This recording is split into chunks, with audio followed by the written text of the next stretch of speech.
Hello, everyone, and welcome to this week's edition of We Are Not Entertained. I'm recording this on a Monday, because a lot has happened in the past week. As, of course, I'm Tom Haley. How y'all doing? It's been a very busy week. I've been very tired because I was going to record this on Sunday, and my body was like, no, we're just going to sleep all day and do absolutely nothing. And that's exactly what I did. So I'm recording this on Monday while I'm watching Raw. So here's how I'm going to do this episode because there was so much that has happened this week. I'm going to say this. I'm only going to do one news bit that is very noteworthy, and it is showed for the past past 2 or 3 days that it's happened. So, remember, Vince McMahon was always the head of creative when he was still around. Then he retired, and then all this stuff happened. So now, Triple H has taken the mantle of head of creative, and he's working coinciding with his wife, Stephanie McMahon. Every time I use those two in a sentence, I always think of the pipe bomb. You know, he's like when Vince McMahon dies, it's gonna get run by his idiot daughter and his doofus son-in-law. I mean, I don't know about that. I mean, granted, that was so many years ago, but literally, Triple H is head of creative. Stephanie McMahon is basically going to be the face of the company and basically work with Nick Khan on the business side. So here's how they're doing it. Nick Khan is the business side of the CEO stuff, while Stephanie is helping with Triple H in creative, but she's more of the face of the company, which in turn is the smart move. I mean, Stephanie McMahon has been on our TV for I don't know how goddamn long. So it's the right move, especially, I mean, it's going to be interesting that Triple H has now head of creative. I will get more into that when I talk about SummerSlam. But first, we had like 3 pay-per-views in the span of a week. So last Saturday, not this past Saturday, last Saturday, if I'm not mistaken, it was Ring of Honor's Death Before Dishonor. The aptly named Death Before Dishonor. Because Brock thought, oh yeah, this name totally won't be taken. Yeah, it turns out this is an actual pay-per-view by ROH. So, yeah, so this is good. So we're gonna start with here was the match card, the main card that started. The ROH Championship was Claudio Cesaro. I have a very hard time saying Castagnoli. Almost sounds like Cannoli. It almost sounds like Claudio Cannoli, which is just, I don't want to say that, so I'm just going to say Cesaro. Cesaro, even though that's not what he's going by now, I just know him by Cesaro for so long. Cesaro versus Jonathan Gresham, a 2 out of 3 falls match for the ROH Tag Team Championships between FTR and the Briscoes. Jay Lethal versus Samoa Joe for the TV title. Wheeler Yuta and Dana Garcia for the Pure Championship. Mercedes Martinez and Serena Deeb for the ROH Women's Championship. The 6-man Tag Team Championship match. The Righteous versus Dalton Castle and the Boys. And then the Battle of Brothers, which is Rush versus Dragon Lee. And then there were pre-card matches. I won't really talk about that because a lot of the heavy-hitting stuff happened during the main card. So we will start. If I will scroll down here on this article, with the match that opened, which was surprising, was the ROH Championship between Jonathan Gresham and Claudio Castagnoli. I'm just Cesaro. It was kind of surprising that. No, this was like what, on the 23rd of July, I believe I had. Yeah, I had to work that day, so I was missing a lot of it. So I was like, I was Twitter watching it. Meaning, like, I was watching, when I had breaks, I was, like, going on Twitter and, like, constantly refreshing the live feed on what people were talking about. So, the Ring of Honor World Championships started off. Now, granted, this match had no build-up. It was basically after, this match was booked after an episode of Rampage, I believe the Friday before this one came out, which Friday before this pay-per-view was, which I believe was the 15th. Yeah, I believe it would be the 15th of July. So that was, I mean, And it was like Cesaro being like, I've never had a world championship. Let's try and go against Jonathan Gresham. Jonathan Gresham being Jonathan Gresham. Look, I'm going to be honest here. Jonathan Gresham, I get people flame him for his height. He is a world-class wrestler. And I mean world-class wrestler. And there's no doubt about that. What he did with the ROH Championship when they shut down during the COVID, all that stuff, how he basically carried a company on his back is nothing short of respectable and downright fantastic. I mean, hell, he was one of the best wrestlers in the world during that time. And there's no argument about that. And I won't give him the benefit. I will give him the benefit of the doubt. He was fantastic. Of course, Cesaro being next WWE guy, he was former ROH, never had a world title and all that stuff. This match was very, very, it's very high paced. It's Cesaro. It's very hard hitting, very hard hitting, fast paced action. And it really showed how fantastic Jonathan Gresham is. When you have someone like Claudio Castagnoli, who has been in the business for so long, and it showed. It showed how fantastic both of these wrestlers are, and how shackled Cesaro was by WWE. And they had all these times to make him the top guy, yet they didn't for some reason. And it showed in this match, Claudio can be the top guy. And of course, we do have a new champion. Claudio Castagnoli is the ROH World Champion. For the 10 years, there was a tweet I saw that was like, that was just like, wow, are you kidding me? It was Vince McMahon in WWE had 10 years to make Cesaro a world champion. 10 years. And they didn't do anything with him.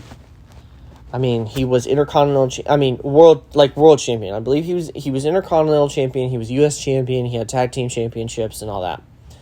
But no, never a world title, never a WWE championship, never a Universal championship. He was in matches that were for said titles. I mean, the most recent one he had before this one was the Universal Championship match against Roman Reigns, which was decent. 10 years, and he was never a major world champion with WWE. Granted, he won the lower card titles. I hate saying that because I love the United States and the IC title. Wait, did he ever win an IC title? Let me go look this up. Cesaro IC title.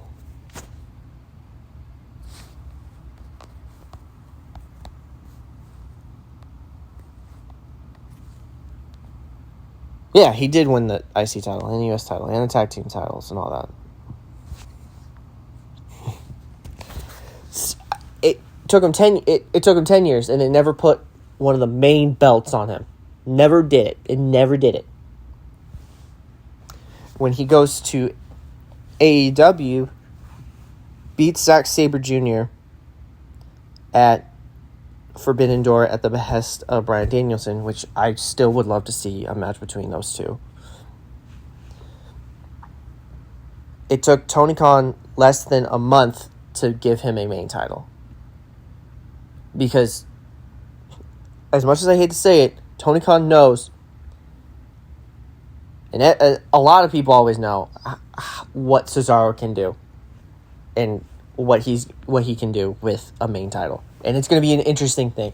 Now, on the case of Jonathan Gresham, it was interesting because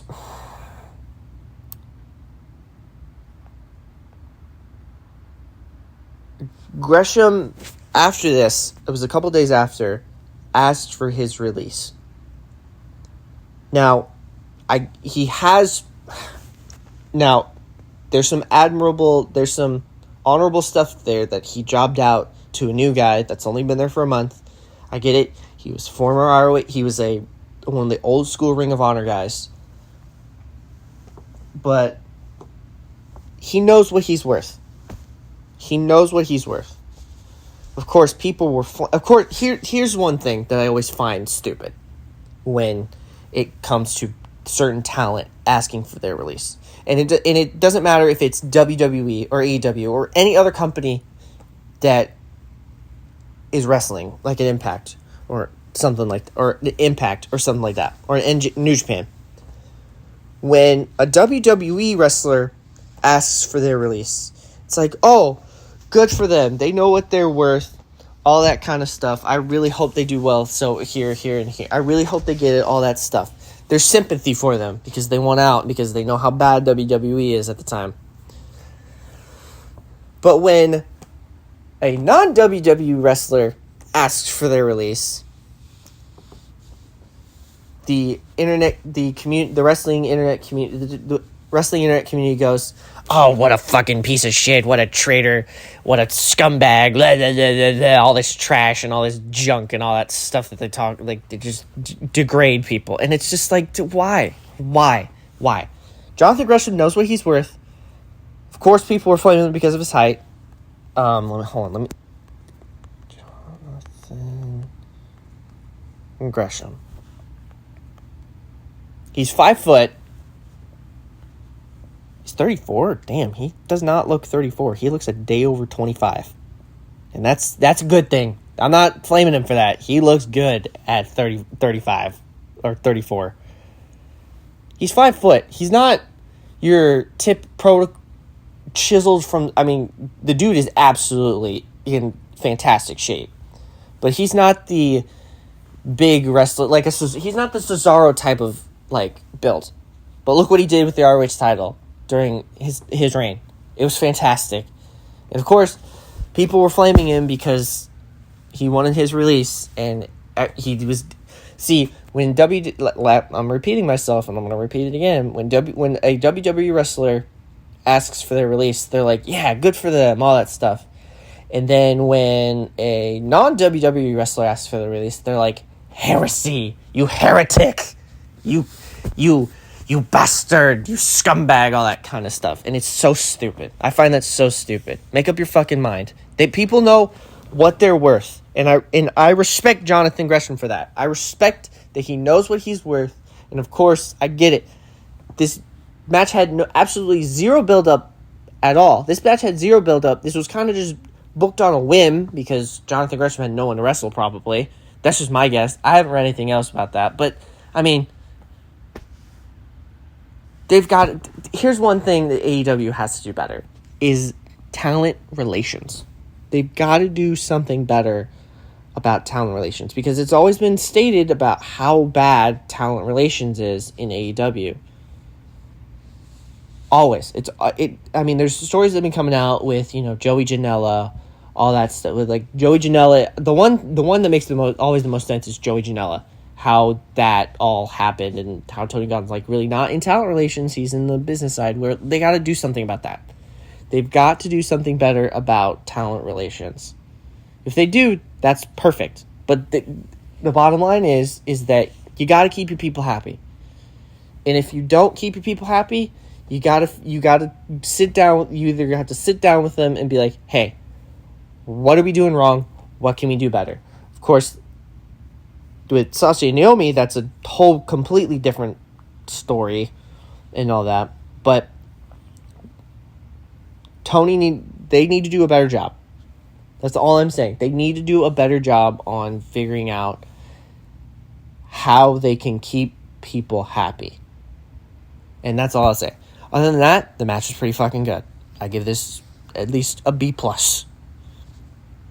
The next match was the 6-man tag team match, which was Dalton Castle and the boys, well, they're now named Brandon and Brett, going up against The Righteous, which was Vincent Dutch and Bateman, where I believe it was Dalton Castle and the boys, capturing the ROH 6-man tag team championship. I mean, I didn't watch this match. I heard there was a lot of heat for the match early because of what happened until Castle pinned Bateman. I mean, it's good to keep the audience going, all that stuff. So yeah, there's that. I mean, I don't know. I always forget that are these new? I don't think these are new. God, I'm going to get yelled at by Brock for not knowing this. I don't know watch Ring of Honor for a while. I haven't watched Ring of Honor in forever. I thought I wasn't going to work that day, and I was going to be like, all right, cool, I'm going to watch this. And I forgot I had to work that day, so I'm like, shit. Either way, Castle, Brennan, and Brent defeat the Righteous to win the titles. I don't know. The next match was the ROH Pure Championship match, which was Wheeler Yuta going up against Daniel Garcia. So, this was a very interesting match because of how do Pure rules work? Let me look this up real quick. You can edit most of this stuff out, by the way, Brock. Championship rules. So here's how Pure Championship works. The championship is generally in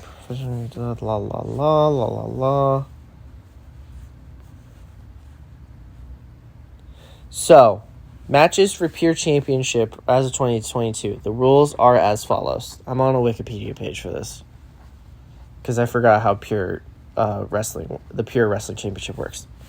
So each wrestler has 3 rope breaks to stop submission holds and pinfalls. After a wrestler exhausts his rope breaks, submission and pin attempts on or under the ropes by his opponent are considered legal.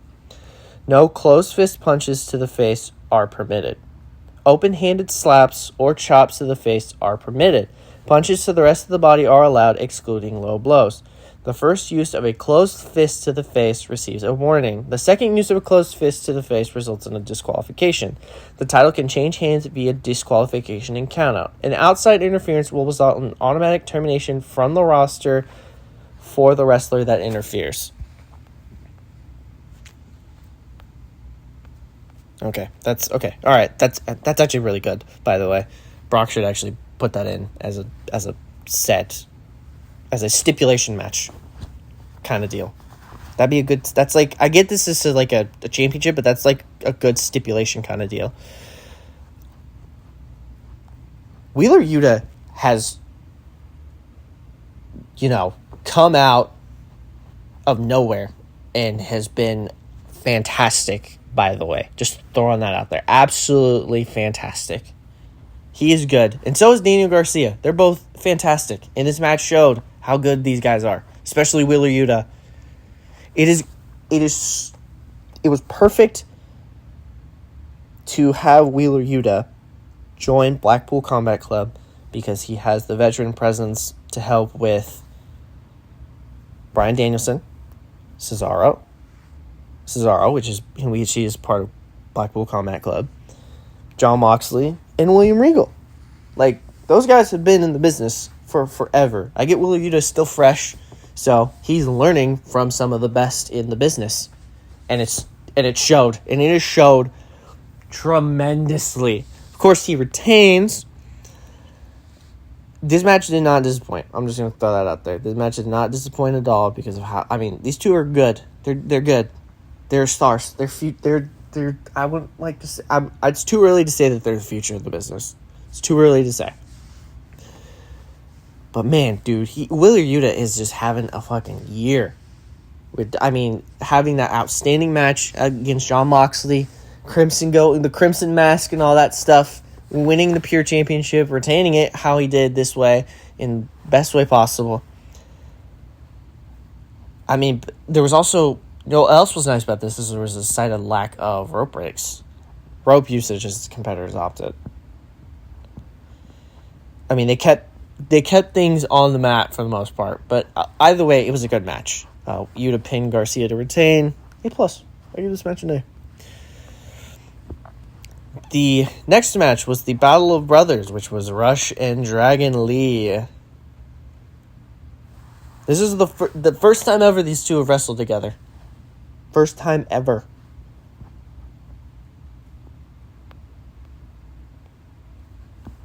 And was this... it's Rush. It's Dragon Lee. What else can you say? This match was fantastic. This match was good. They're brothers. They know each other. They know each other's moves in and out. And, of course, it was just back and forth, back and forth, back and forth. It was... I can't give it... go watch... I didn't watch any of this. I can't really give my insight. I watched SummerSlam. That's what I'll talk about mostly. But who picked up the win? Rush pinned Lee for the win. Wow, what a match. Tope through the, let's see, top moments, Lee delivered a tope through the ropes, torpedoing himself. Overhead suplex off the ring apron. Wow, okay. Overhead suplex, sending Lee flipping into the corner. The bullhorns followed, but Lee kicked out at 2. Wow, all right. And Lee delivered an incinerator in wow, okay. The next match was the ROH Women's Championship, Mercedes Martinez versus Serena Deeb. Man, I wanted to watch this match. Because this match was probably good. Oh, okay. It's something different. Okay, it's something different that I'm watching. So I'm recording this on a Monday, and I'm watching Raw right now as we speak. So there's that. I really wish I could have watched Serena Deeb and Mercedes Martinez because one, it's Serena fucking Deeb and Mercedes Martinez, like two fucking fantastic wrestlers, especially Serena Deeb, world class wrestler. If I do say so myself. I mean, they don't call her the professor for nothing. She's fucking technical as hell and one of the best. Of course, really? That's what happened? Martinez defeated Deeb to retain. God damn it. I don't know. I didn't watch this match. I wanted to. I wanted to watch this match so fucking badly because I knew this match was going to be good, and it looks like it was. So, yeah, there's that. The next match was the ROH TV Championship, which was Samoa Joe versus Jay Lethal.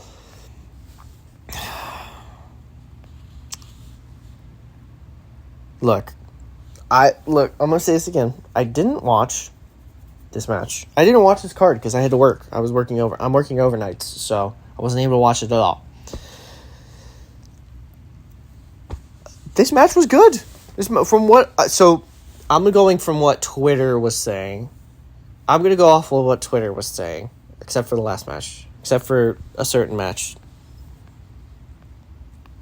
Except for the last match that came on for this night. So, from what I saw, this match was pretty good. It's Samoa Joe. It's back in Ring of Honor. It's the Samoa. It's Samoa Joe. It's the Samoan submission machine. It's that Samoa Joe. Joe is going to kill you. And, looks like that's what it did. Yep, Joe submitted Lethal to retain.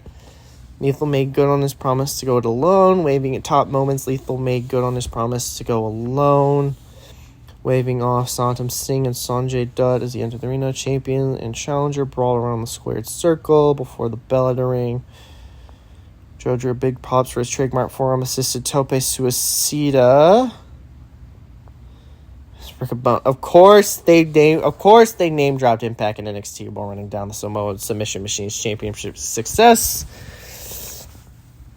Lethal escaped the Muscle Buster and delivered the Lethal Injection, but Joe kicked out at 2, and then Dutt provided a distraction. Lethal used the TV title as a weapon, and Joe still kicked out. So, yeah, there's all that. And then, did the Katahashime, the Kirifu. God, I think it's Kirifu to clutch, if I'm not mistaken. I don't remember what it is. It's just go to fucking sleep.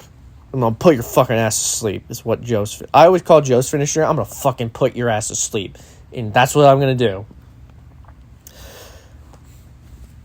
Next match is FTR versus Briscoes. I don't even need to explain how good these 4 fucking men are. It's that I don't even need to explain how this match was. Because I knew this match was fucking fantastic. And it was 2 out of 3 falls. So this match was even fucking better.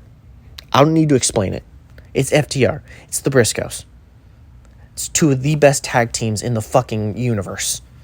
Usos, who gives a shit? They want to be these 2 teams so bad. Young Bucks want to be these teams so fucking badly.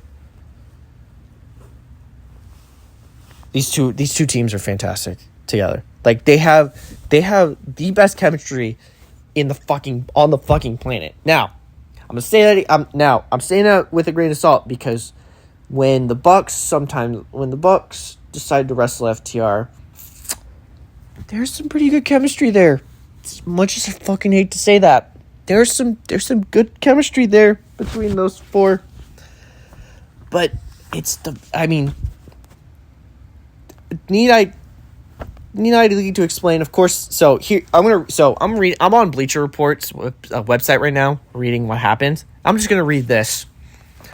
So, with the eyes of the wrestling world on them, expectation extremely high following their match of the year candidate back in April, Ring of Honor Tag Team Champions FTR defended against the Briscoes in the main event of Death Before Dishonor. A fantastic first fall saw the champs attempt to out-wrestle their opponents while the Briscoes instigated a physical fight. Jay and Mark's game plan worked to perfection as they scored the first fall of the match, earning a pinfall over Dax Hardwood in just under 20 minutes. Oh my god. Oh man, I really wish I would have watched this. I hate that I had to watch this through Twitter, and I wanted to watch this with my own eyes so I could just absolutely just be like, get the host, because I'm just, oh man, call me MVP. I'm coming. 20 minutes involving the Doomsday Device despite every effort by Cash to break up the count. Briscoes lead 1-0. The Briscoes worked over Hardwood, targeting the head and neck damage by their high-impact finisher just moments earlier. Hardwood created separation and looked to tag Wheeler in, but the challengers had taken him off the apron seconds earlier, preventing the switch. Wheeler finally tagged in, obliterated Mark with a clothesline, and delivered a wicked brainbuster for a near fall.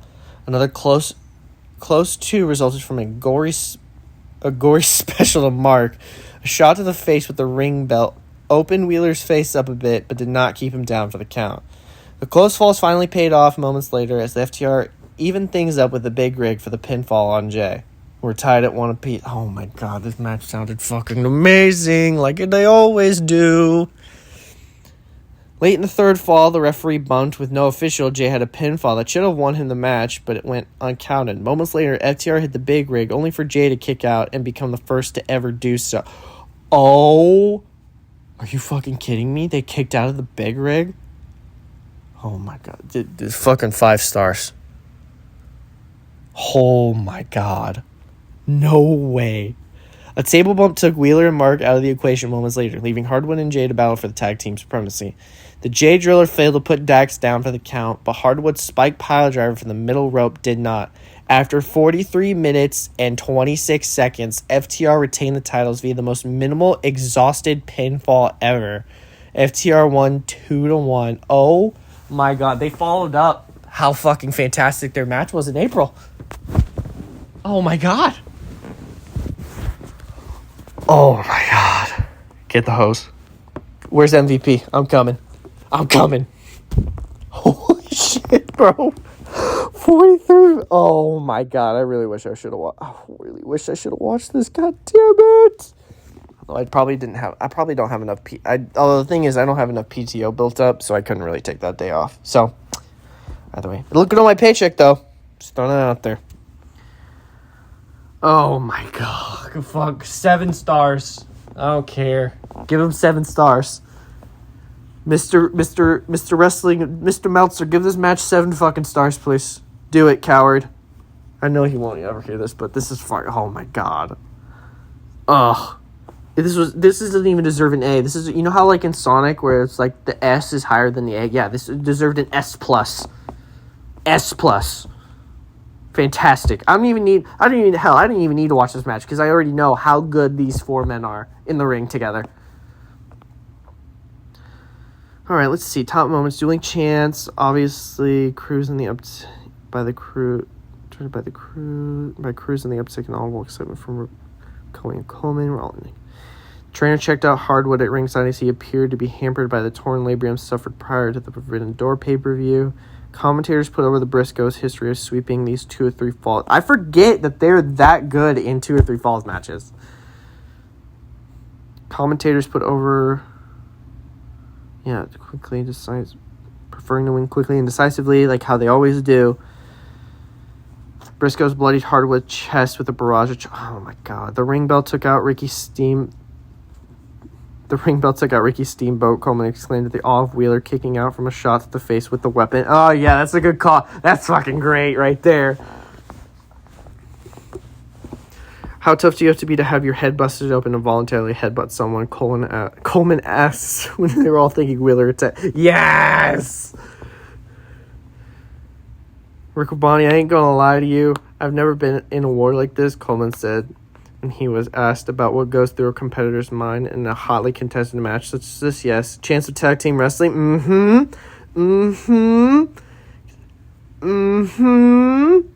Briscoes applied their stereo clutches, leaving Wheeler and Hardwood to hold hands with each other to not tap. They did not. After multiple uses of side suplexes through the match, Wheeler delivered one to Mark off the ropes and through the table at ring. Oh my Jesus Christ. This match was fucking fantastic, and I missed it! It's okay, I missed both of their matches. Then again, I watched the one in April. Don't even ask how I watched it through the one in April. Oh my God, that match was fantastic. I'm going to watch this one. I'm going to find a way to watch it. Legally. Totally going to watch this match legally. Totally going to do that. Totally going to find a way to watch this match legally. Why the hell would I watch it illegally? You must be thinking I'm stupid to be watching this match illegally. Must be sick thinking I'm going to watch this match illegally. Sorry. I just cough like that. That has nothing to do with me saying I'm a sick guy for watching stuff illegally. Totally not. So, that was Death Before Dishonor. An overall fantastic pay-per-view. Not gonna lie. Look, you gotta give Tony Khan credit. He has done a fantastic job with ROH with Ring of Honor when he has taken over. I mean, the pay-per-view in April was fantastic. And now Death Before Dishonor, which was fantastic, A+. Now, wow, I'm going on 31 minutes? Holy hell. All right. I mean, some of this stuff could probably be shaven down. But SummerSlam time. Because so before I talk about SummerSlam, my dumbass thought SummerSlam was on a Sunday and not a Saturday. I was off both those days. But my dumbass thought SummerSlam was on a Sunday. And I thought the Ric Flair's last match pay-per-view was on Saturday. Meaning like, oh yeah, Ric Flair can do all this stuff Saturday and all that stuff. And, and then Jarrett can do this. I mean, Jeff Jarrett can wrestle Ric Flair in his last match and all that stuff. And then he can special guest referee Sunday for the tag team titles. No, my dumbass was like, my dumbass didn't realize. My dumbass didn't realize that this was on a Saturday. The SummerSlam was on a Saturday. Probably because, I don't know. Why was SummerSlam on a Saturday?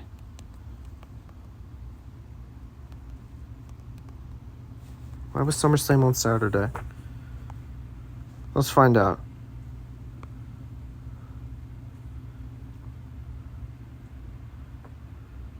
Saturdays and Sundays. So why is SummerSlam? Okay, back in then President Nick Khan spoke on the company's third quarter earnings call about the change that they're approaching pay-per-view events that include holding shows on Saturdays and placing them in stadiums for the 2022 schedule.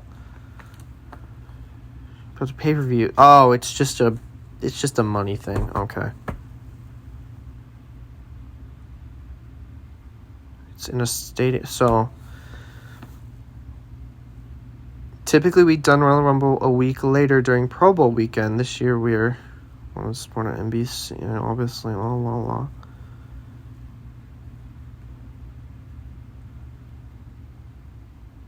Can we just say one thing that I'm glad that they're doing for WrestleMania? So here's the thing. So it's just a money thing. And I'm glad that they've decided to make WrestleMania 2 nights. Because let's be honest, the last time they did a one main card Sunday show was when they were in MetLife Stadium.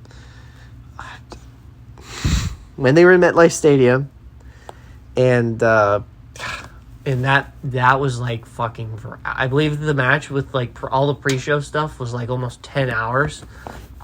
So it was very exhausting for a lot of people, including myself, watching that. That was downright the most exhausting show I've ever watched of wrestling.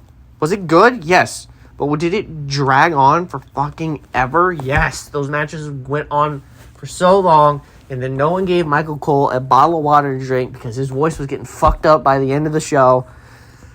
But, hey, to each their own, I guess. So, we'll start with SummerSlam, the biggest party of the summer. Let me pull up the match card real quick.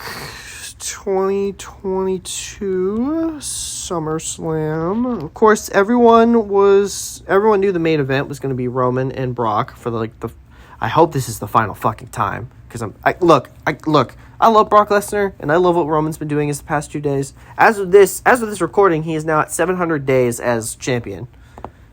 So they're not just giving him the John Cena treatment where he wins every fucking match.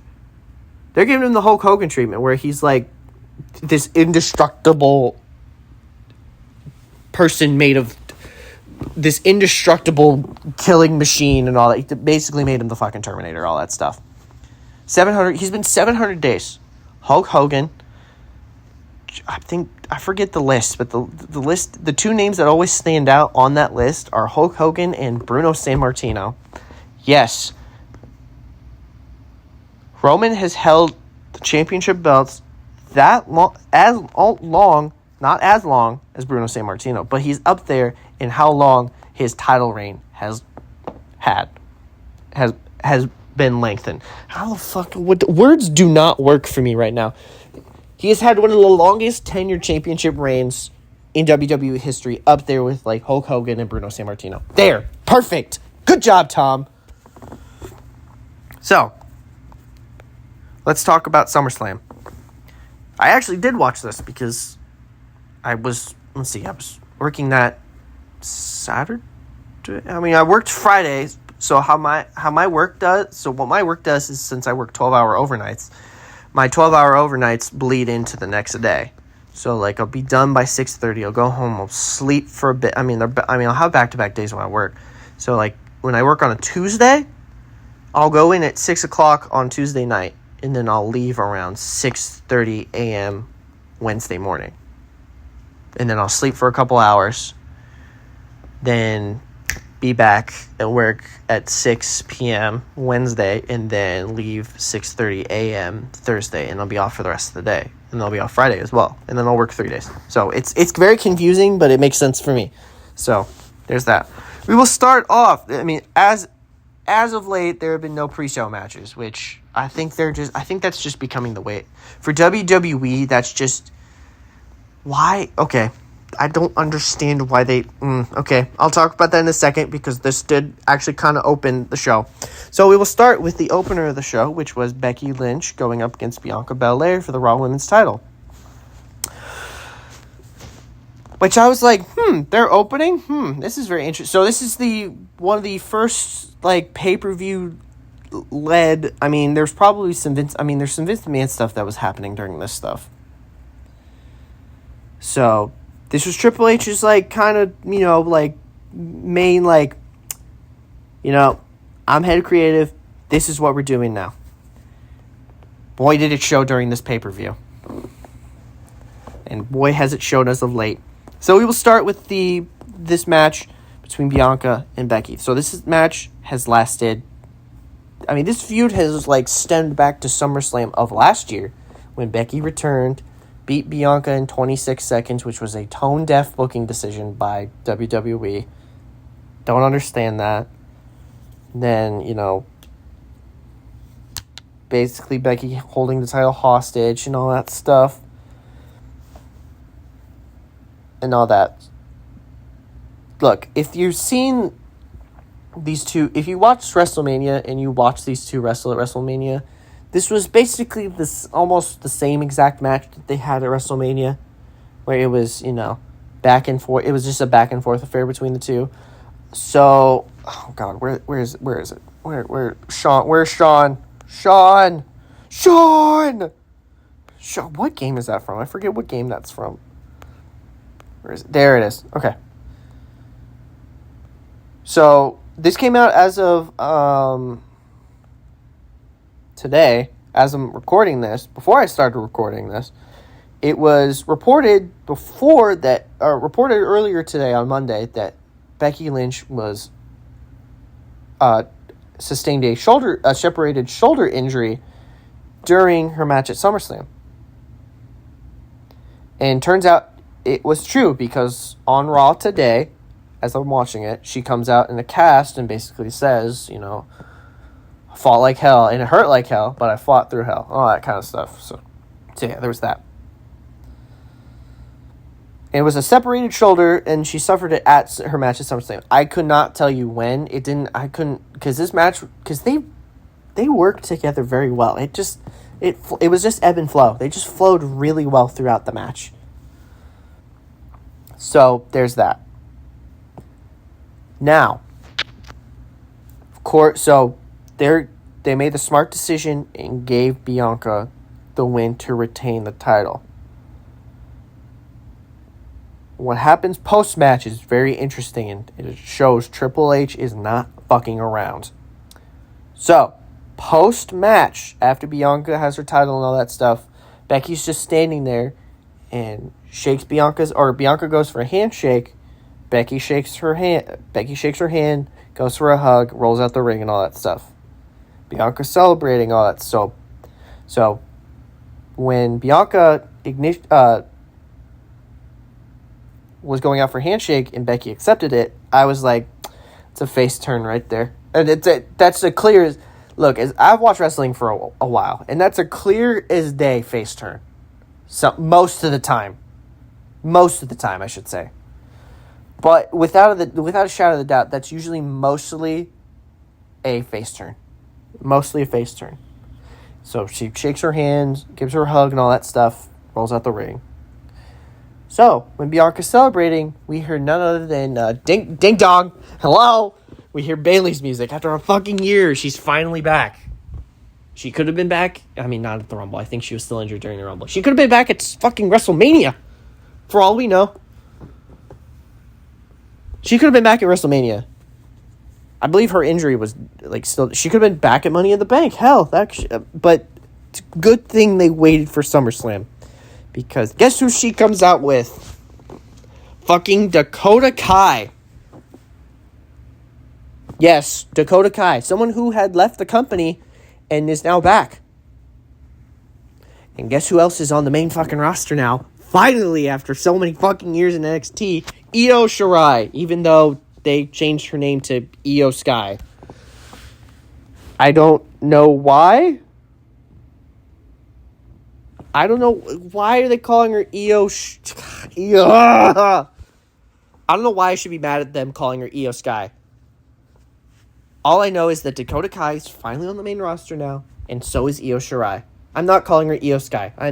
No, not doing that. Io Shirai, I will ever know her as Io Shirai. You know what this means now? We get to see her and Asuka wrestle. Oh my god, we get to see her and fucking Asuka wrestle. We get to see Bayley and Bianca wrestle for real this time. We get to see Dakota and Bianca. Oh my god, the matches are fucking endless. And it goes to show you Triple H is not fucking around. And how much of an impact he has now that he's head of creative. Because, remember, Dakota Kai, Io Shirai, did not mean to make that rhyme at all. Bayley, all that stuff, were part of NXT Black and Gold when Triple H was head of creative during NXT. And it showed. It showed how well they were doing. I mean, hell. I mean, granted, when... NXT 2.0 was taking over. Yeah, Triple H took a backstage role, took a lesser role and all that stuff, but still, it showed how certain talent can trust Triple H for so many years. I mean, look at what Io Shirai did during her time in NXT. It was perfect, and she trusted Triple H.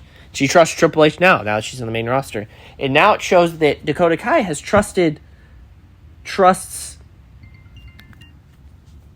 Hold on, give me a second. All right, I am back. So anyway, as I was saying, now that the people that have been with NXT Black and Gold are back, or now. I mean, remember Dakota Kai was she was released. Was she released? Did she walk away? I don't remember. Either way, she wasn't with WWE for a while. But now that she is here with Triple H as head of creative. It goes to show how much Dakota trusts Triple H. This also means, we could see... Actually, you know what? I'll talk about that in a second. We could see, I'm going to throw this out there. We could see Johnny Gargano soon. I mean, it's not that he, doesn't want to wrestle anymore. He wants to wrestle. It's just that, he had a kid. I mean, him and Candice LeRae had a kid finally. I mean, he was more prioritized on being a father, which is all due respect. I mean, I'm not complaining that he decided to step away. Go be a dad. Go raise your kid. Do that. Be a dad. Be an awesome dad. Be a rebel dad. Because remember Rebel Heart? Either way, it's going to be interesting to see what Triple H does the next couple of days. I mean, from now on. Just shows you it shows you he's not fucking around. But still, though, all in all, him bringing Bayley coming back, but Bayley coming back with Io Shirai and Dakota Kai, both being on the main roster finally, shows you that Triple H is not fucking around in the women's division. Speaking of okay, so I'm gonna go off here a second because I'm gonna talk about some more news. So apparently, actually, I don't know if Sean has said anything about it. Let me see. I don't know. He's feuding with some guy from... I don't know. He's doing some other... There's some other stuff that's happening. So there was something that some Wrestling News Co. apparently reported that there's been an agreement between WWE and Sasha Banks and Naomi to return to the company. I hope this is true. I hope. Because since Vince McMahon is gone and Triple H is here in creative, they're probably going to, mend that bridge. I hope. Hopefully. When... Oh, God, what was it? Was it when, Goldberg was World Heavyweight Champion and he was during that, Reign of Terror where Triple H was, backstage and he was like, I'm putting a hit out on Goldberg, and it just has a giant... And just opens a suitcase that's just full of fucking money. Yeah, that's probably what he did. I hope that's true, because that's probably what he did to Sasha and Naomi. It's probably what he did. That's exactly... I hope that's what he did. I hope to God that's what he did. Still, though, I just don't understand why they call her Io Sky. Just call her by her name. Io Shirai. It's not that hard to say. Io Shirai. At least they're not giving her a one name. They're not calling her Io or just Shirai. That would be fucking stupid. Either way, so when that tweet went out, Sean Ross also tweeted and he said, I haven't heard anything yet. Please stop DMing me about this. So this isn't true, probably. But for real, though, I really hope this is true. I really hope that, now that Vince is gone, and now that, Kevin Dunn is on his way out, probably, more than likely. Laurinaitis is out. Vince McMahon is out and all that. The old regime is out. Hold on, I gotta hear something. Nope, damn it. I'll talk about it in a second. Fuck. I'll talk about it later during the Miz match. So, yeah, no, I really hope that they come back, because that would seriously, bolster the women's roster. Seriously bolster the women's roster. Now all they need to do is, rework Shayna Baszler, make Shayna fucking Baszler, all that stuff. Yeah, all that kind of stuff. So the next match on the card was The Miz versus Logan Paul. So, remember how I said I hated how good Logan Paul was against the Mysterios at WrestleMania? And it was and I thought to myself, I'm like, God, how... And I knew it too that he was going to be at SummerSlam, because it's one of their big giant pay-per-views of the year. I thought to myself, I'm like, how can he follow up his absolute fantastic performance at WrestleMania? He has a match against The Miz. It's he's going to go up against The Miz because The Miz turned on him, And I thought that was funny at WrestleMania, and then it's storyline stuff and all that stuff led to a long-term storyline. So There's that. Oh my God, he did it again. He did it again. This motherfucker did it again. Now, I'd like to go on the record and say this. Back in, I think it was 2017. I don't remember what year it was. When Logan Paul did the stuff in Japan. And that's all I'm going to say about that's all I'm going to say about it, because if I do, this video is going to get immediately demonetized and all that stuff. I'm just going to say, when Logan Paul did all that stuff in Japan, he got in hot water because of all that stuff, especially that one thing he did, that one thing, and everyone knows what it is. I don't even need to say it to tell you what he did when he was in Japan. I thought, this guy is the biggest piece of shit scumbag in the world. Like, how, insensitive do you have to be to do that and all that stuff? He was at his lowest point because of how much he was hated because of that. Then, all that stuff comes out. He does all the stuff. He does all the media stuff and be like, hey, he puts out the apology video where it didn't really sound serious, or he was just kind of in shock of how, it was how people responded to it and all that kind of stuff. And then he goes out and he does, he starts his podcast and he's like, I'm in hindsight, how I was back when Vine and all that started leading up to the stuff in Japan. He's like, I kind of fucked up, all that stuff. Hey, here's what I'm going to do. I'm going to donate, $1 million to, suicide prevention organizations and the National Suicide Hotline, all that stuff. It's like, okay, that's pretty good. Hey, pretty good. And then he starts his podcast. So it's like, it's not like what he started where he was this brash, brazen, fast-paced style, I'm in your face kind of deal. He's more slower. He's a more mature person. He's more mature than his brother. And it goes to miles to say, I respect the man. And he's fucking fantastic in the ring, especially in WrestleMania. He had no right doing a 3 Amigos that good. No right. He is physically in fantastic shape.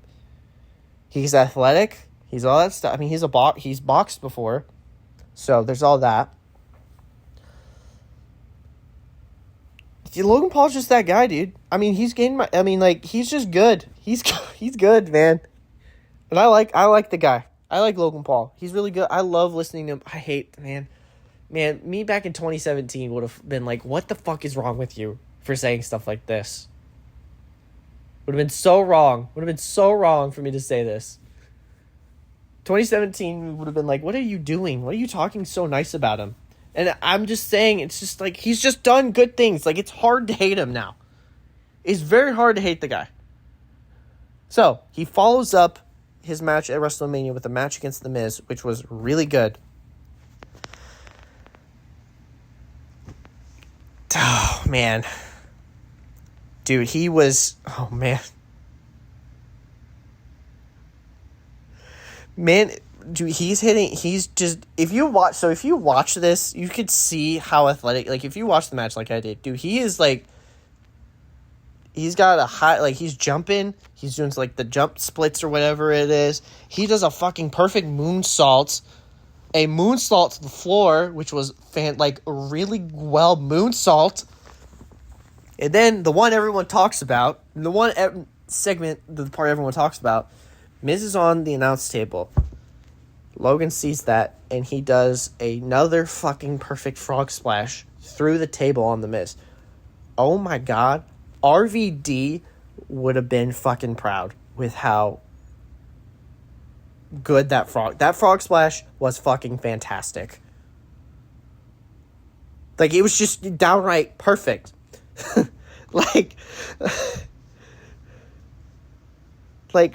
the top turnbuckle through the announce table, now, I would say it's a 4.5-star frog splash because RVD has coined the 5-star fucking frog splash. It's the whole fucking show. It's RVD.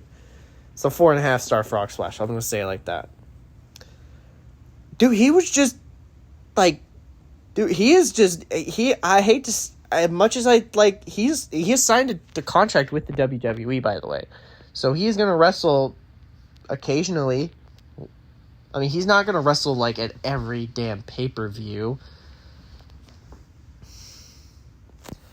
He's not going to wrestle at every pay-per-view, but he's going to, wrestle at, the main pay-per-views, probably at the Royal Rumble, at WrestleMania, at SummerSlam. maybe not Survivor Series. Maybe Survivor Series. I don't know. Maybe Money in the Bank, probably. I mean, he's probably going to wrestle. I mean, he's probably going to wrestle at the Blood Money pay-per-views. I could see him. He's probably going to wrestle at. Will he wrestle at Clash of the Castle? Maybe. Who knows? I don't know.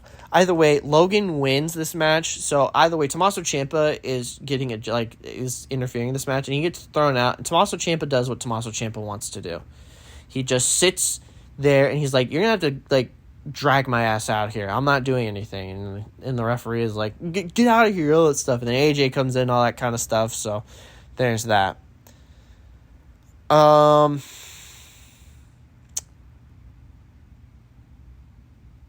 It was good. It was a good match. Of course, I'm going to give you a quick little thing. This match ran longer than it should have been. So it's a quick little heads up onto what to expect later in the night.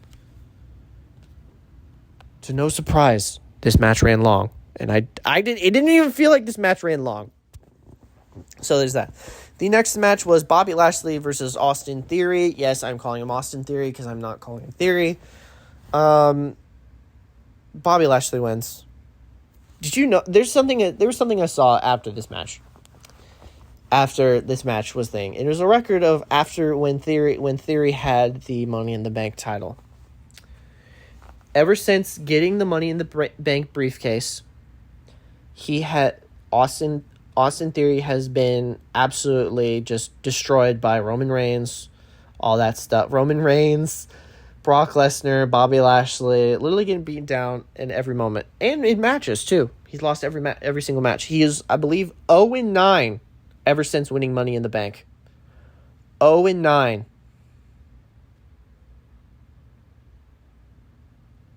Oh and 9. So, there's that. Bobby Lashley, of course, when Bobby Lashley was walking out, he got pyro, which is well-deserved from him. I mean, here's the thing with Bobby now. It's just that he's just the veteran guy. He's having fun. Like Brock Lesnar is having fun. So, there's that. They're just both having fun at this time. And they're going to retire sooner. I mean, later on down the road, they're probably going to retire.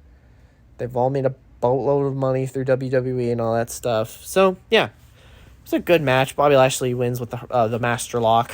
I'm not calling it the Hurt Lock. That's the Master. He stole it from Chris Masters. So, yeah, there's that. I mean, but there was one part where, I think it was before the match started where Theory was just beating him with the briefcase and he sold it a little, kind of oversold it. I don't know why he did that, but that was kind of weird. I mean, but it was just Bobby Lashley literally just being a freak of fucking nature and just throwing people around like it's a piece of fucking paper. So, there's that. The next match was the Mysterios versus Judgment Day. Rey and Dominic Mysterio took on Finn Balor and Damian Priest. So this was a no disqualification match, by the way. And Rhea Ripley was at ringside. So, I mean, it's a no DQ tag match. A lot of shit happens. It's Finn Balor, it's Rey Mysterio, and it's his son. So it's like three. I mean, I wouldn't consider, Finn as a high flyer, but, he kind of does with some of his stuff. Of course, remember, Finn ousted Edge, the creator of Judgment Day, out as the leader. So Finn is the leader of Judgment Day, where he ousted Edge. It's kind of shades of when he was ousted as leader at Bullet Club. Man, time is a flat circle. So, I mean, and guess who returned? Edge. Edge returned. My man's was coming out in the fire like he had the motherfucking Edge like at SummerSlam last year when he was coming out through the pyro and shit like that. Yeah. Plus he shaved his head too, so it's the short-haired Edge too. I mean, this match was all right. It's a no DQ match, so I mean, it was all right. There's a lot of stuff happening. I mean, Edge spearing people, Edge kind of being this anti-hero Avenger kind of deal, a Sting kind of deal. Sting! So, yeah, there was that. The next match was Happy Corbin. God, hate to say Happy Corbin, Baron Corbin. Happy Corbin versus Pat McAfee. So Pat McAfee is obviously Pat McAfee is a fucking great wrestler. I mean, the stuff in NXT, which they don't really talk about. I get it. I understand why they don't talk about it. So there was that. I mean, all that stuff. McAfee is just berating Corbin, calling him a bum ass, all that stuff. This just stemmed with, McAfee running his mouth on commentary. So there was that. So when Baron Corbin walks out, he's walking out in Colts colors. So he has a white shirt on with blue pants and blue shoes on as well. So there's that. Nice. So it's obviously a rib at Pat McAfee. So but here's what gets funnier when he's walking out. So his music stops and you just hear bum ass Corbin throughout the stadium. So it turns out a whole ass choir was singing bum ass Corbin. Yes, I'm not joking. A whole choir was just singing bum ass Corbin. I mean, it was good. I mean, McAfee did what McAfee did during his match against, Austin Theory WrestleMania, where he was like, of course, McAfee actually started the match off really fucking quickly with stunning Corbin with a fucking super kick out of a sweet chin. He literally did a sweet chin music out of a sweet chin music. That was a sweet chin music. That was not a super kick. That was a sweet chin music. Because the difference between a super kick and a sweet chin music is you never know when the sweet chin music is gonna when you do it. Never know when it's gonna happen. You'll never know. So, I mean, was this match good? Yes. But was it as good as McAfee's match at WrestleMania 38? No. Although it was very good, and it was a solid entry in the lineup of matches. Of course, and also, Baron Corbin made Pat McAfee look good as well. So there was that. Corbin did, as much as, Corbin was the heel in this match, he did really well helping McAfee through this match. Of course, McAfee did a fucking Hurricane Rana. I'm going to say that again. He did a Hurricane Rana, and it looked good. It looked damn good, too. And then, of course, McAfee's doing McAfee's doing a backflip off the top rope. I mean, he also took a drop kick from Corbin that took it really well. He did a senton bomb, and then he did his superplex, all that stuff. So there's that. The next match was the undisputed tag team title match between the Usos and the Street Profits, with Jeff Jarrett as special guest referee. Now, did this match live up to the expectation and the hype it was during when their match at Money in the Bank? Because it stemmed from their Money in the Bank ladder match because one of the shoulders was up between one of them, so there's that.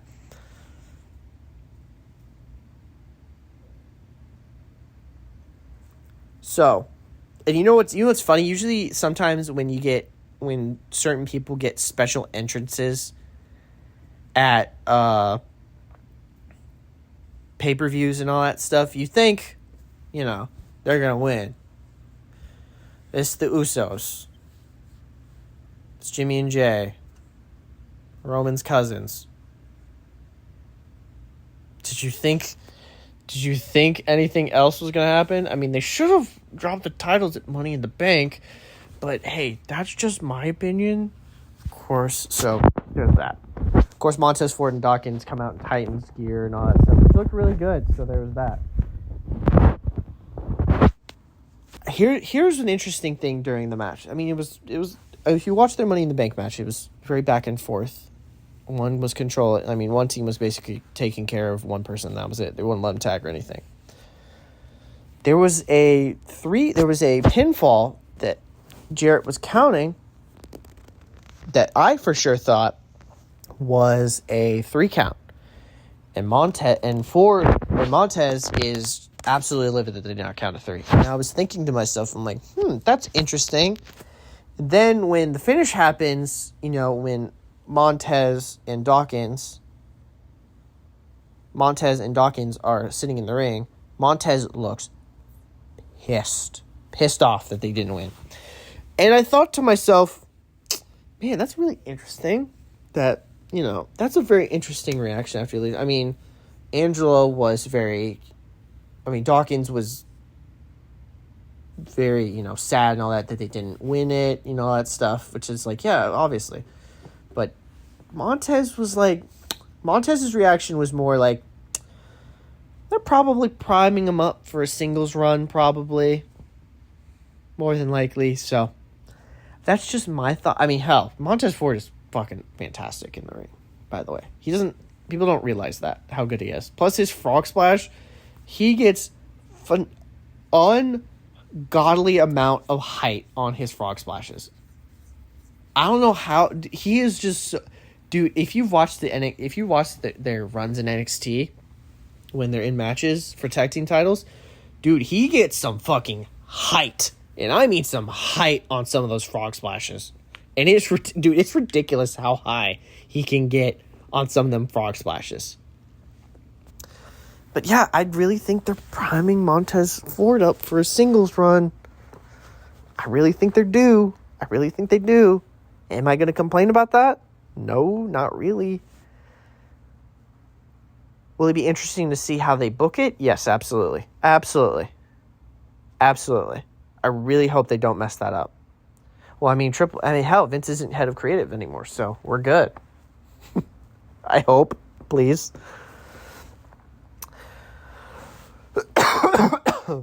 So, the next match, Liv Morgan versus Ronda Rousey for the SmackDown Women's title. It was a quick 5-minute match. This match was cut for time because the Logan Paul Miz match took forever. Took longer than it should have been. Because at the end, here's what happened at the end. So Ronda is going for an arm bar, and she has both of her shoulders down. So Liv takes that opportunity to go for a pin. As she's tapping out, the ref doesn't see the tap, the submission, and Liv retains her SmackDown Women's title. Was it a dud for her first title defense as a champion? Yes, absolutely. Was it their fault that match was cut for time? No, absolutely not. There's stuff that is completely out of there's stuff that is always completely out of people's control, and that was out of their control. Thanks to Logan Paul for cutting this time. Now, granted, I don't care for Ronda Rousey. I mean, she did turn heel after the match, which was like, yay. There's one good outlier, so there's that. So, I guess there was one good thing. So, I mean, I don't know. I don't know. It was just a rushed match, obviously. It was rushed because it was cut for time and all that stuff. Ah, yes. No time for fucking the absolute craziest main event of some. Now time for the main event. Mr. SummerSlam, Brock Lesnar, going up against the Tribal Chief Roman Reigns. This was Brock Lesnar's first ever Last Man Standing match.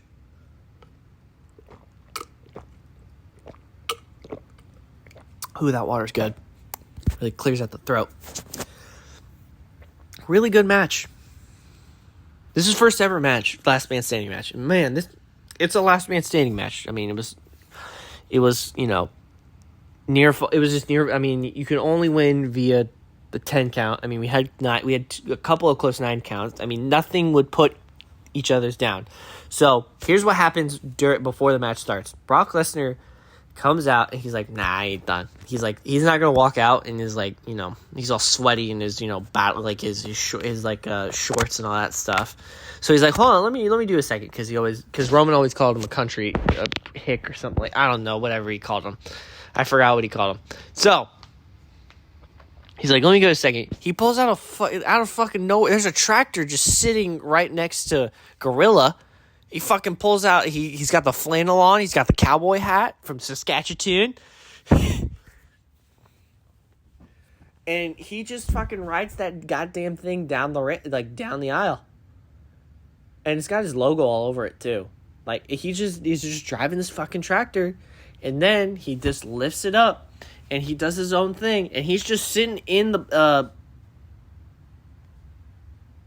where all the sorry. He was just standing on the front end loader, just standing there. He tosses his mic. There's a nice little tidbit that people don't realize is that, there's a little thing, like, after Brock tosses his mic out, Roman just nonchalantly catches it, and then I think they wink. He's like, nice. This is a nice little thing there. So, yeah, there was that. Of course, after, Roman's name gets called out, Brock just descends from the heavens like fucking Batman, in the Arkham games. Like, hey, here, glide kick. And we got everything underway. So, there's that. This match was fucking chaos. Outside of the ring. Out into the... Oh, by the way, I should note that Michael Cole was having the time of his fucking life. Michael Cole was having the absolute time of his life during this. Because guess what? Vince McMahon wasn't in his fucking ear the entire time. And good God... So there's obviously... If you've seen No Way Home, spoilers, I don't know how the hell you've gone this long without seeing No Way Home. Go fucking watch it. What is wrong with you? It's one of the best Marvel movies out there right now. There's a scene where, Peter Parker, the 616 Peter Parker, Tom Holland's Peter Parker, let me rephrase that, is like helping, Doc Ock and all the supervillains, make them good again. And, he fixes, Doc Ock's, arms because, they like hardwired them because, the arms are like the voices and all that stuff. I am poorly describing Doc Ock. God, I feel so bad doing that. So when he puts the new one in, he's like, the voices, they're gone. That's basically how Michael Cole felt. And they talked, and they like kind of like, name dropped, like they hinted, like, hey, Michael Cole can finally say what he wants to say. He doesn't have Vince McMahon in his ear. So he has Triple H. So, all that kind of stuff. He's like, my opinion matters now, all that kind of stuff. So the voices are finally gone from his head. There was Superman. They were doing finisher after finisher. It was just a finisher fest. They were just hitting Superman punches, spears, F5s, German suplexes, all that kind of stuff. Running with the Usos. All that stuff. Here's where shit gets crazy. So, how the tractor is still just sitting there? Brock backs up for a bit, and it's like, what is he going to do? He fucking moves the ring and lifts up the goddamn ring. I don't know if we can show a picture, but... I would love to describe, like, words cannot describe how fucking insane it was to see Brock Lesnar on a tractor with a front end loader basically lift the fucking ring up while Roman was in there, by the way, and he's just fucking tumbling out of the ring. It was fucking chaos. I'm literally laughing my ass off. Saturday night, I'm laughing my ass off, being like, what the fuck is going on? This is amazing. I don't care. This is amazing. This is sports entertainment. I can't believe I just said it like that. Either way, like, dude, it was just fucking chaos. So, and did you think Brock was gonna win? No, because I said Roman's at 700 fucking days of champion. Fucking Roman Reigns wins. LOL. So, guess what they do? They do a fiend finish. You know what I mean by a fiend finish? I mean it by this. Remember when Seth Rollins was just absolutely throwing a bunch of shit on fucking Bray Wyatt? Yeah, that's what they did on Roman. They put the ring stairs on like part of the like announcer's table, fucking, the announcers' chairs, ringside chairs, they're just throwing shit on him. And then Theory comes out to try and cash in. Brock is like, nah, you're not doing this. Hits a fucking F5 into German suplex, and it's like, you fucking dumbass. You really thought? I really hope that he puts the Money in the Bank title on the line against someone, and he just, drops it. They do it, as much as I hate to say it, they do a Mr. Kennedy, and they make him drop it to one person that's like, yeah, we want him to be champion, and then they have him cash in at Clash of the Castle. So Friday on SmackDown, they had Sheamus and Drew McIntyre had like an Irish Donnybrook match, which is just it was just an Extreme Rules match with a bunch of shit around the ring. So there was that. A winner would face whoever won the main event of SummerSlam at Clash at the Castle. Drew McIntyre won, so he had to either face Roman or Brock at Clash at the Castle. So now Roman is facing Drew at Clash at the Castle. Now, WWE has this thing where they like to have people lose in their hometown. Now, I get it.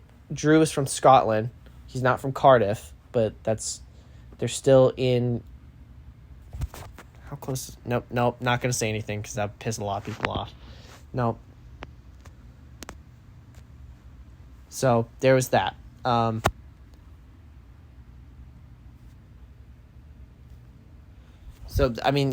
Drew is going to face Roman Reigns at Clash of the Castle. Do I think Drew will win? I hope so.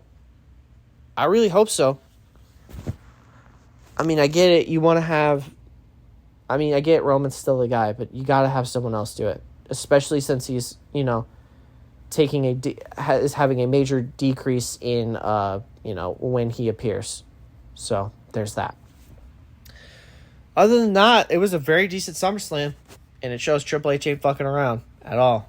It was it was a giant statement for Triple H, and it was a very good statement, being like, "Yeah, I'm creative. I'm the head of creative now, and we are not messing around at all. We are not messing around at all. This is my WWE. He literally did the fucking Roman thing with Undertaker, and he's like, "This is my earth now. This is my company now, basically." Now, I like to take note that, Vince McMahon is still a major shareholder, in WWE, so he can still pull some strings.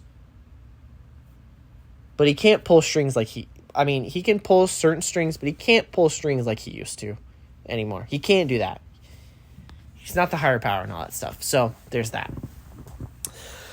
Finally, oh god damn it, I dropped the thing. We will go to... I'm going to breeze through this because I didn't watch this at all. We're going to breeze through Ric Flair's last match. Results.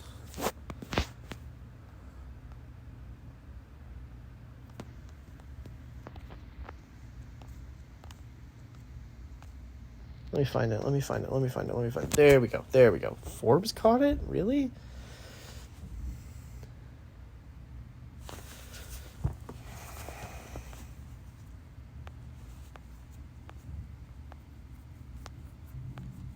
Let me go with this one. Yeah, that's better. So, I guess there was really nothing. I mean, there was I don't know.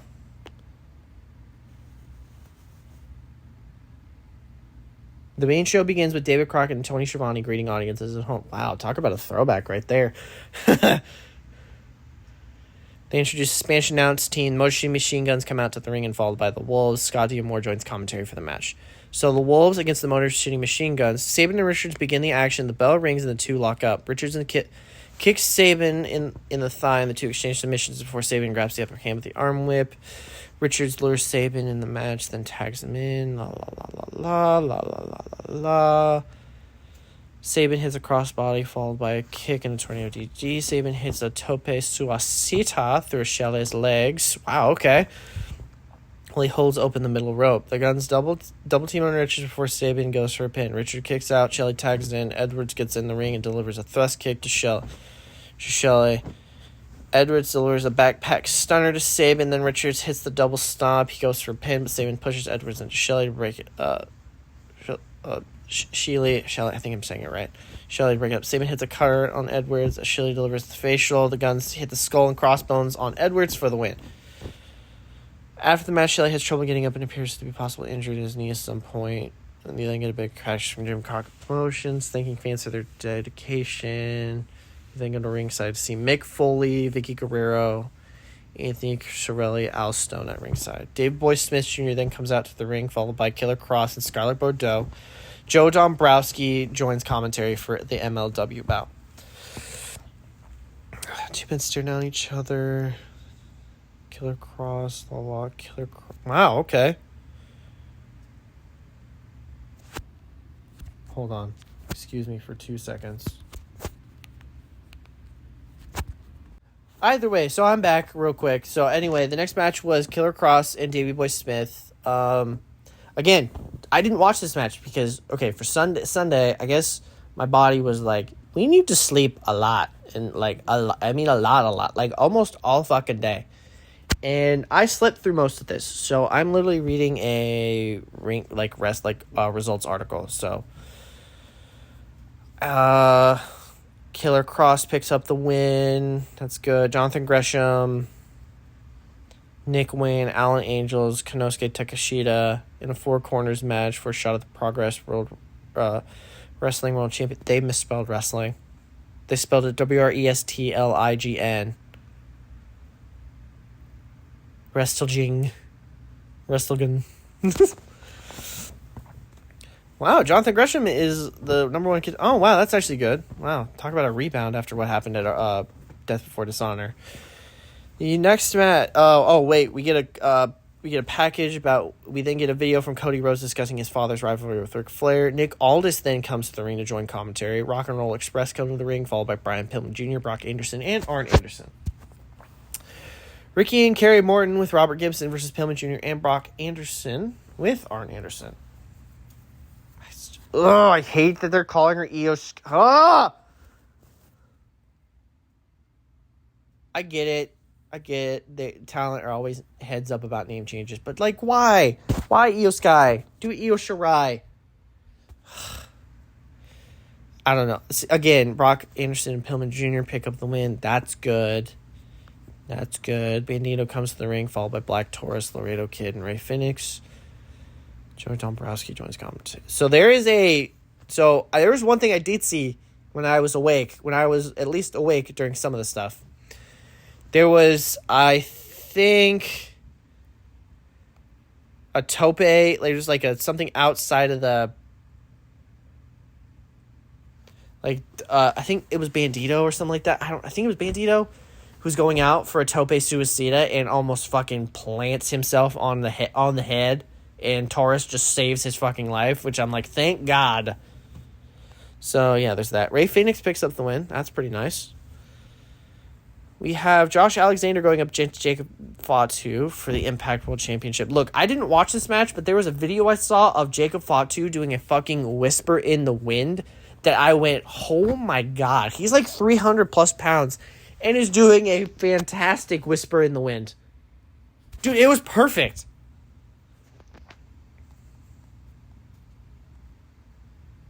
Like, oh my God. Like, literally, oh my God. 350 pounds doing a fucking whisper in the wind.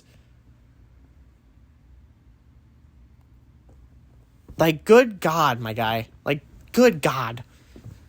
Good God. Goodness gracious, googly moogly. So, I mean, they're not going to have a title change on something like this because there was outside interference by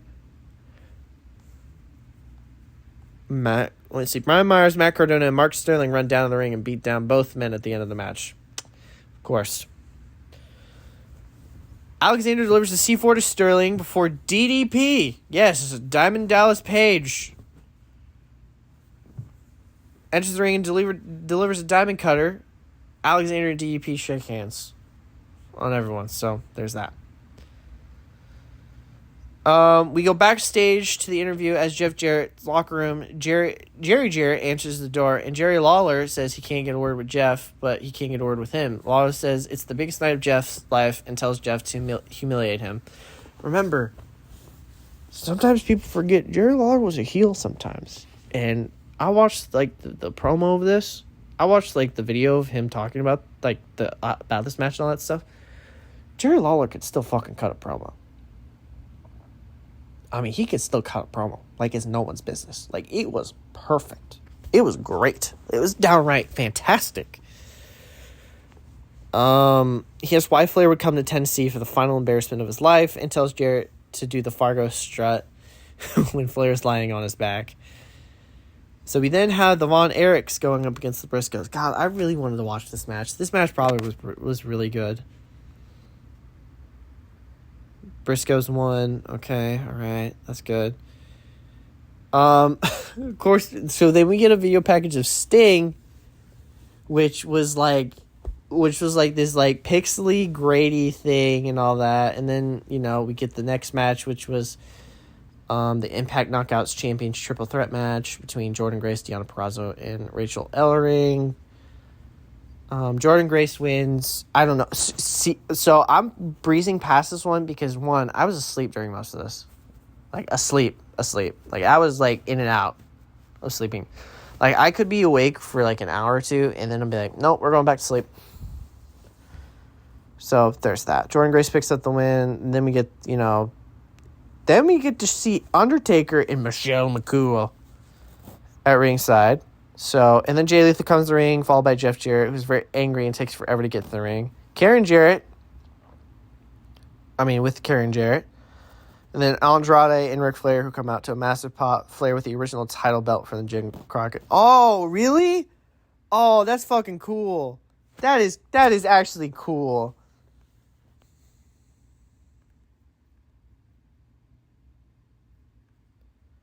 That's really cool.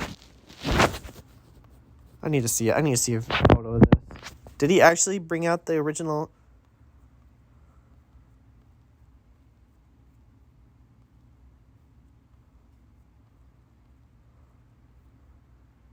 Oh, he did. That's so fucking cool. The original big gold belt. That's fucking cool.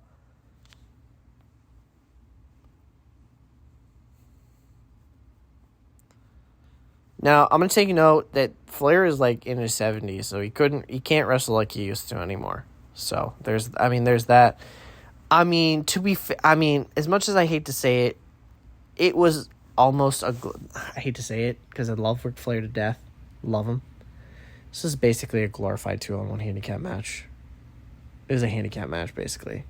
Ric Flair had his moments with, his lockups with Jarrett and all that stuff. Of course, he was blading like he always does. And he was blading. Blading. And blading. The man was blading. Like, where's the video? Where is the video? Where is the video? Where's the video? Yep. I know we can't show it, but, show a photo of Ric Flair basically being, if we can, show a photo of Ric Flair having a crimson mask, and that's basically what he looked like, obviously. It's not surprising with Ric Flair. That dude blades like it's nothing. I almost forgot.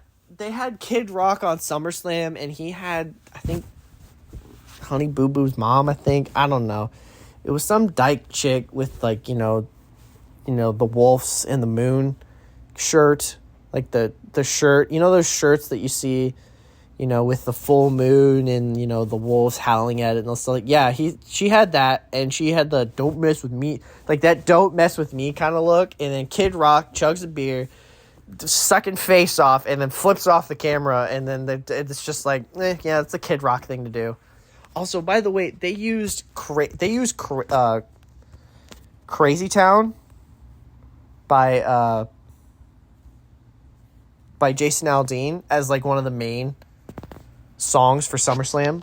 I like to take note. They're like, we'd like to thank Jason Aldean for letting us use Crazy Town. Like, that song came out in 2009.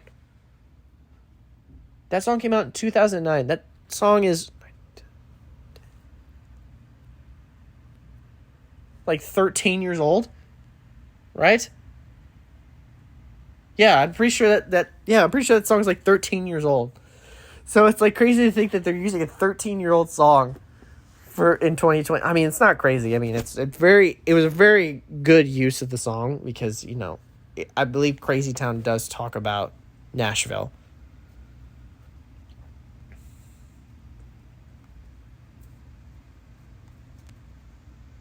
Yeah, it just describes Nashville, Tennessee. So there's that. That was very nice. But going back to Ric Flair, it was nice to see him one last time. I mean, look, Ric Flair is getting closer and closer to 80.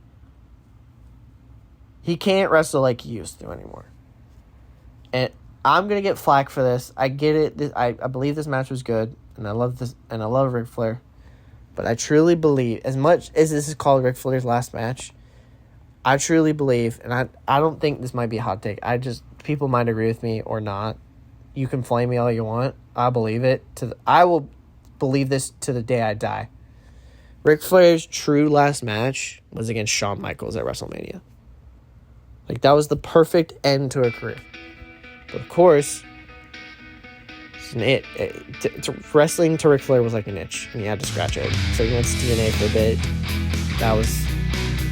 there were some gems there, but there were also some embarrassing moments. Him getting his pants ripped off, his butt-ass naked, getting whipped. That was bad.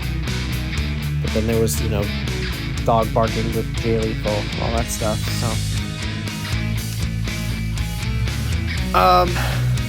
yeah, that's pretty much it. That's all I have. Then we are not entertained. I've been Tommy Haley. I don't know if there's going to be a big time talkers this week by the time this goes out, or if it has gone out. I don't know. I'm having to work on Tuesday. Brock is working right now as I'm recording this podcast, so there's that.